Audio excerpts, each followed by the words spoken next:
Mga igsuon mayong adlaw kanatong tanan. Karon adlaw na usab nga Lunes, pitsa 27 sa bulan sa Marso sa tuig 2023. O karon aniya na kita sa ikalimang simana sa Kwaresma.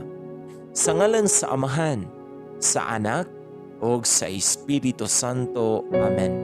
Ang Ebanghelyo kinutlo gikan sa basahon sumala ni San Juan, Kapitulo 8, versikulo 1 ngadto sa 11. Unya ang tanan na mauli apan si Jesus miadto sa bungtod sa mga olibo. Sayo sa pagkabuntag, mibalik siya sa templo. Mialirong kaniya mga tao ug milingkod siya ug nanudlo kanila. Ang mga magtutudlo sa balaod ug ang mga Pariseo nagdalag usa ka babae nga hisakpan nga nanapaw ug siya gipatubang nila sa tanan.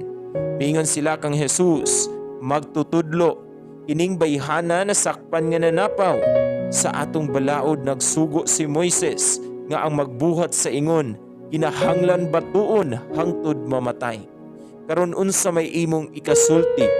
Gisulti nila kini aron pagbitik kaniya og sa ingon ikasumbong nila siya. Apan mitikubo si Jesus ug misulat sa yuta ginamit ang iyang tudlo. Ug samtang nagbarug sila didto nga nangutana, mituyhad si Jesus ug mingon kanila, bisag kinsa kaninyo nga wala makasala mao ipaunaha pagbato kaniya. Unya misulat siya pag-usab sa yuta.